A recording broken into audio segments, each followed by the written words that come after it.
Assalamualaikum warahmatullahi wabarakatuh. Selamat datang di channel saya bagi kalian yang baru mampir. Dan jangan lupa like, comment, dan subscribe bagi kalian yang belum menekannya, karena subscribe itu gratis. Oke, lanjut. Kali ini, Mimin akan membagikan alur cerita film Izin Jahat dengan judul aslinya The Gangster, The Cop, dan The Devil, yang menceritakan kisah seorang polisi yang bekerja sama dengan ketua gangster untuk menangkap seorang pembunuh berantai yang walaupun sudah dijadikan DPO, dia masih saja melakukan pembunuhan. Oke, mari kita OTW.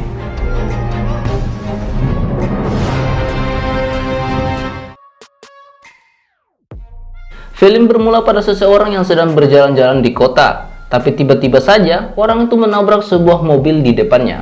Pengemudi di depan itu turun dan mulai mengambil gambar agar bisa dijadikan bukti untuk melakukan asuransi. Dan dia benar-benar tidak memikirkan orang yang menabrak. Tiba-tiba, si penabrak itu langsung menikam dia dengan kejamnya hingga dia koit. Keesokan harinya, seorang polisi datang ke sebuah tempat yang diduga markas judi. Salah satu gangster memberikan uang kepada polisi tersebut. Tapi, si polisi malah menghajar mereka dan menyuruh orang yang lainnya untuk melanjutkan kegiatan mereka. Di dalam sebuah ruangan, bos gangster sedang memukuli Sansak dan dia diberitahu bahwa ada polisi yang datang. Dia pun menghentikan aktivitasnya dan pergi. Setelah kepergiannya, anak buahnya membuka Sansak tersebut. Ternyata isinya bukan pasir, melainkan seseorang yang sudah wassalam. Mungkin akibat dipukuli kali ya. Si polisi, sebut saja namanya Johnny. Dia sudah menangkap penjaga kasir yang diduga menjual surat-surat palsu. Mereka berdua pun pergi ke tempat pembunuhan tadi malam, dan si Gero, sebut saja begitu, dia diborgol dulu agar tidak melarikan diri, sementara si Johnny pergi memeriksa mayat orang yang dibunuh dan mendapati seorang teman wanitanya, dan sebut saja namanya Ginny, sedang memeriksa dan melaporkan hasilnya ke si Johnny. Katanya ini karena kehabisan darah lah, serangan jantung lah, tapi si Johnny kurang percaya. Dia pun pergi memeriksa belakang mobil si mayat dan mendapatkan bukti lain yang dia percayai bahwa itu adalah pembunuhan.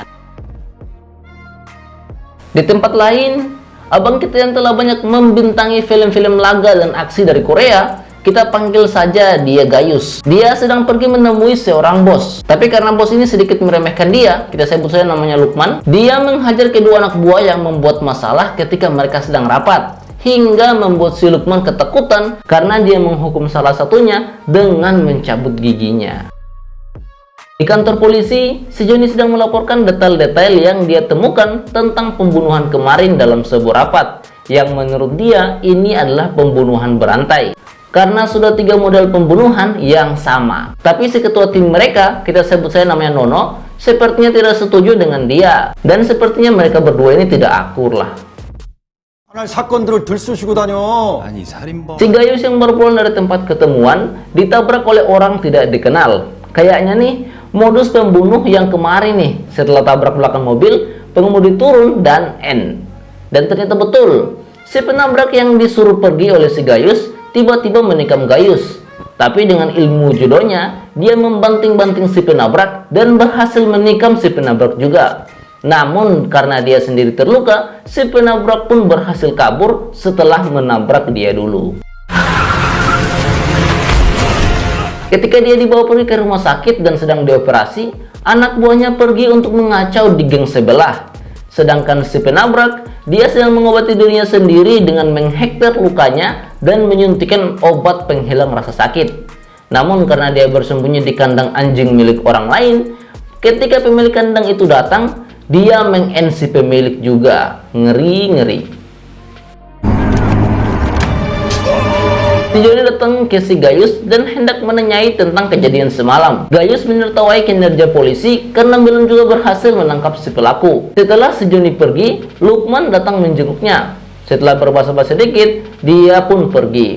Balik ke si Johnny. Dia balik ke kantor untuk tetap meminta Nono mengizinkan penyelidikan akan kasus ini. Tapi lagi-lagi Nono menolak dan bilang untuk jangan terlibat. Di tempat lain, si penabrak dan pembunuh berantai, sebut saya namanya Andi, dia sedang membunuh lagi. Dan si Gayus yang berhasil mengingat wajah si Andi memanggil seorang pelukis dan menggambarnya. Setelah membunuh supir truk, dia pun membunuh teman si sopir dan kabur. Si Joni karena menginginkan kerjasama dengan Gayus, dia pun membawa orang untuk menghancurkan bisnis Gayus dan akan membuat surat penangkapan kalau Gayus tidak mau bekerja sama dengannya. Ketika negosiasi, si Joni menginginkan detail si Andi yang diketahui oleh si Gayus. Si Gayus sedang mendengar anak buahnya membuat laporan tentang bisnisnya maupun tentang si Andi, dan mereka ternyata mendapati keberadaan mobil dan pisau milik si Andi. Si Gayus pun menelepon Joni untuk ketemu dan menceritakan hal-hal yang diketahui olehnya ke si Joni. Dia memberikan kunci mobil si Andi ke si Joni, dan kelihatan sekali mereka berdua akan bekerja sama untuk menangkap si Andi. Dia memperlihatkan gambar Andi, dan juga Joni memberikan walkie-talkie milik polisi agar si Gayus mendapatkan berita terupdate. Tapi si Gayus dengan teknologi tingginya menjebak si Joni dengan rekaman suara, dan setelah mengetahui hal itu, si Joni pun menghancurkannya.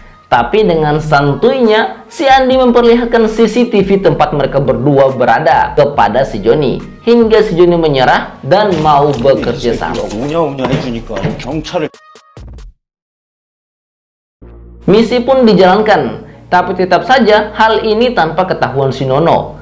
Katanya, biarpun mereka gangster, tapi mereka juga membayar pajak. Makanya mereka minta diperlakukan secara adil sebagaimana warga sipil lainnya. Mereka pun memeriksa mobil si Andi dan untuk mendapatkan sidik jari dan DNA-nya. Dan rapat terus dijalankan. Tapi lagi-lagi ada pembunuhan juga. Dan kali ini si Gayus menyuruh anak buahnya untuk membunuh si Lukman untuk bisa menguasai seluruh bisnisnya si Lukman. Wah, teman makan teman demi bisnis.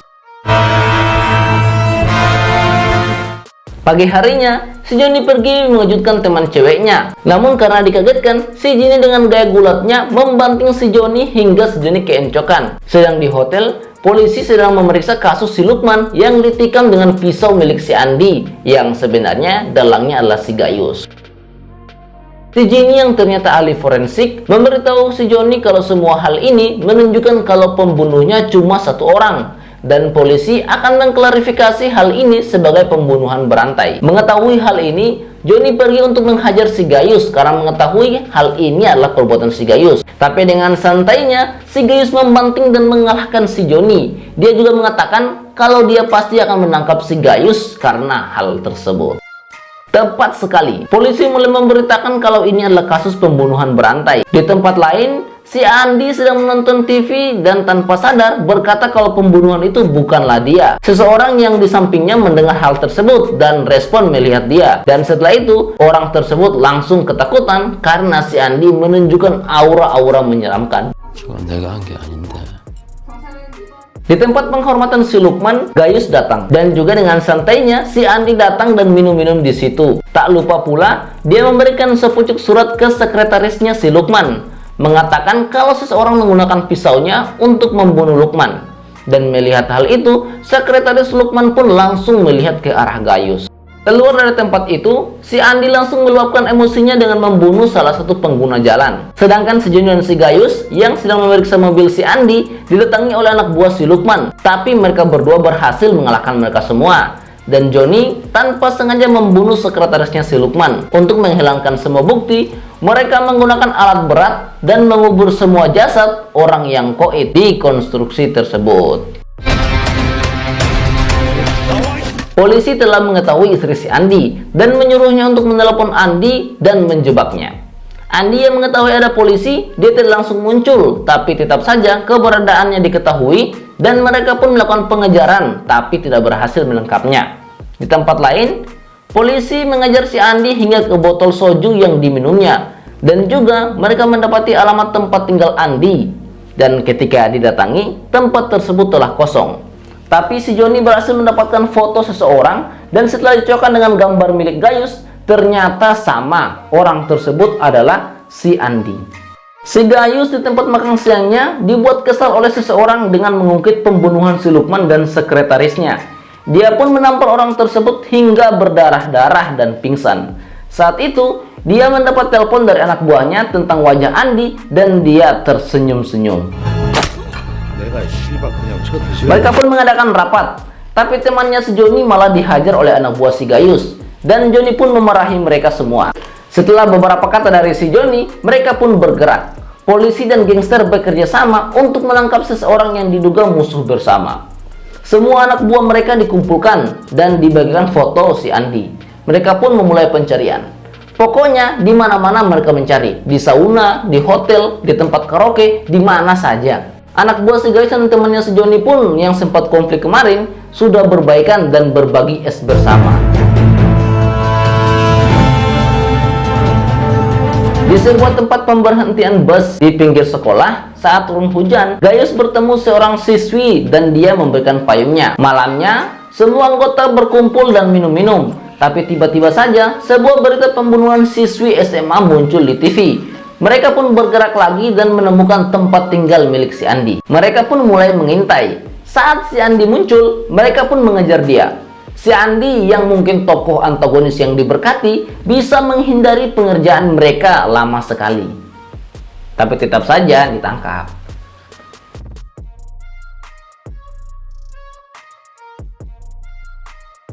Bahkan saat sudah ditabrak, mereka bisa dikecoh juga oleh si Andi. Saat dikejar, si Andi bisa menikam anak buah si Gayus hingga wassalam. Dia pun berlari ke dalam sebuah tempat karaoke dan bersembunyi di dalam sebuah kamar dengan menyandra salah seorang wanita dan menyuruh teman wanita tersebut untuk terus menyanyi. Tapi si Gayus yang bisa menangkap hal ganjil tetap bisa menemukan dia dan tetap bisa menghajar si Andi walaupun dari balik pintu. Saat sudah ditangkap pun dia masih terus dihajar oleh si Gayus, dan saat dibawa ke markasnya si Gayus menghajar dia hingga wajahnya tidak jadi wajah lagi. Setelah itu, dia menghajar tulang kering milik si Andi. Dan saat akan dieksekusi pakai golok, Joni muncul dan langsung menabrak si Gayus. Setelah itu, dia menangkap si Andi dan dengan laganya dia membawanya ke kantor polisi. Dia pun melaporkan bisnis judi yang dimiliki si Gayus. Ketika diinterogasi, si Andi mengaku bukan dia pelakunya karena para polisi pun tidak memiliki bukti langsung. Saat dibawa ke pengadilan, dia masih menyewa pengacara dan masih bisa berkelit. Tapi jaksa pun mendatangkan si Gayus sebagai saksi. Scene balik, Gayus melampiaskan kemarahannya dengan menghajar Joni berhubungan dengan bisnisnya kemarin.